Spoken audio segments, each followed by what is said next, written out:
নমস্কার, আমি মধুমিতা আবার এসে গেছি আপনাদের সামনে। জ্যোতিষ সমীরণ এই চ্যানেলে আপনাদের সকলকে স্বাগত। আশা করি সকলে ভালো আছেন। আজকে আমি শ্রাবণ মাসে যাদের জন্ম তাদের সম্পর্কে আমি কিছু কথা বলবো। যাদের শ্রাবণ মাস একটু দেখুন না, মিলিয়ে নিন আপনাদের ক্যারেক্টার, ভাগ্য ও অন্যান্য বিষয়গুলো। প্রথমে বলি, শ্রাবণ মাসে যাদের জন্ম তারা বেশিরভাগ খুব ভালো মানুষ হন। আপনারা অন্যের দুঃখে ভীষণ কাতর হয়ে পড়েন। হিংসা জিনিসটা নেই বললেই হয়। এই শ্রাবণ মাসের লোকেদের আমি নিজের চোখে দেখেছি একটু অন্য ধরনের, বড্ড স্নেহময়ী হয়, বিশেষ করে মহিলারা। তারা যেন সবার কাছে শ্রাবণের ধারা বয়ে নিয়ে আসেন। প্রচন্ড গরম যখন গ্রীষ্মকাল, তারপরে যখন বর্ষা আসে, ঠিক সেরকমই যেমন শ্রাবণের ধারা নিয়ে আসেন। মনে শান্তি দেওয়ার জন্যই তারা জন্মেছেন। অদ্ভুত ভাবপ্রবণ, তবে একটু মুড়ি ধরনের হয়। তারপর যেটা হয়, এটা শিল্পবোধ অসম্ভব বেশি। গান বাজনা আঁকা সবসময় মনের মধ্যে যেন একটা শিল্পবোধ প্রতি মুহূর্তে খেলা করছে। কিন্তু এই যে অদ্ভুত একটা কি সমবয়সীদের থেকে একটু যারা বয়স্ক তাদের দিকে তাদের বন্ধুত্বটা বেশি হয়। একটু যারা সিনিয়র তাদের থেকে জ্ঞান শুনতে, উপদেশ শুনতে বা তাদের সঙ্গে গভীর আলোচনা করতে তারা ভালোবাসে। মানে যারা শ্রাবণ মাসের জন্ম তারা খুব পরিশ্রমী, তারা ভীষণ এই ক্ষেত্রেও মুড়ি। কেউ জোর করে চাপায় কাজ তাহলে কিন্তু করবে না, কিন্তু কঠিন দায়িত্ব কিন্তু খুব সহজেই ওনারা কঠিন কাজগুলো তারা সিদ্ধি লাভ করে। কঠিন কাজ করতে তারা পারদর্শী ও খুব যত্ন নিয়ে করে, কিন্তু জোর করে এদের দিয়ে কিছু কাজ করানো যাবে না। যেটা ওদের খেয়াল হবে, ভালো লাগবে, নিখুঁত ভাবে করবে। তারা কিন্তু আধ্যাত্মিক প্রবণতা খুব বেশি, খুব গভীরেতে ভালোবাসেন। এই শ্রাবণ মাসের লোকেরা ইতিহাস, পুরাণ কথা, প্রাচীন গল্প এগুলো শুনতে, আলোচনা করতে খুব ভালোবাসেন। নিজেরাও বলতেও ভালোবাসেন। এরা এত বেশি এই বিষয়ে স্টাডি করেন যে এদের এই বিষয়ে অগাধ পাণ্ডিত্য এসে যায়। আধ্যাত্মিকতা, পুরাণ তত্ত্ব, রামায়ণ, মহাভারত, মহাকাব্য সেগুলো সম্বন্ধে এত বেশি আপনাদের আগ্রহ যারা শ্রাবণ মাসে জন্ম, ভাবা যায় না।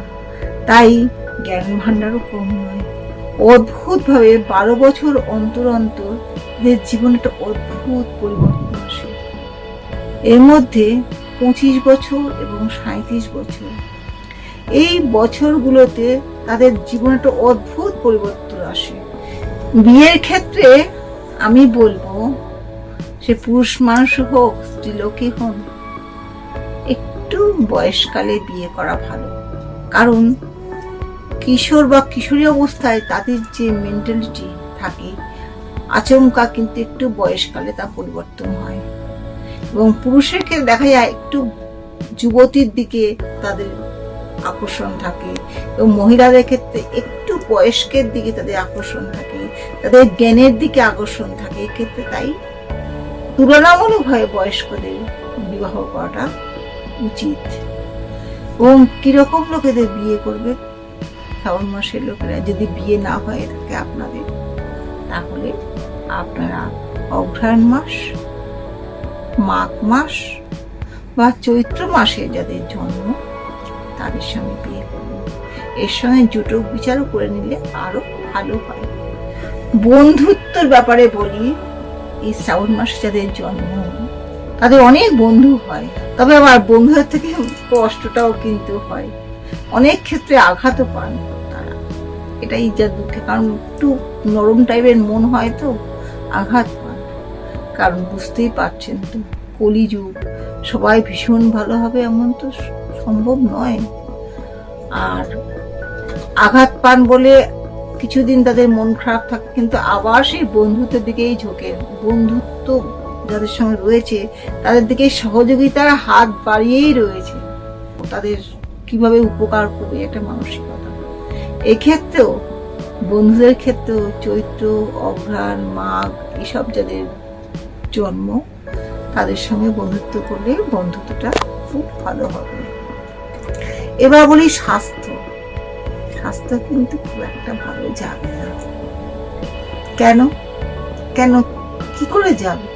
এটা সবার জন্যই ব্যস্ত, সবার জন্য চিন্তা, দুশ্চিন্তা।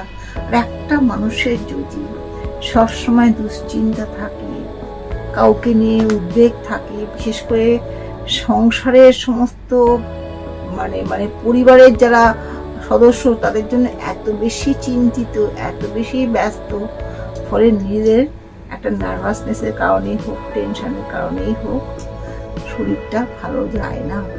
এদের অম্বল রোগ, গ্যাসের রোগ, হার্টের রোগের সম্ভাবনাটা খুব দেখা যায়।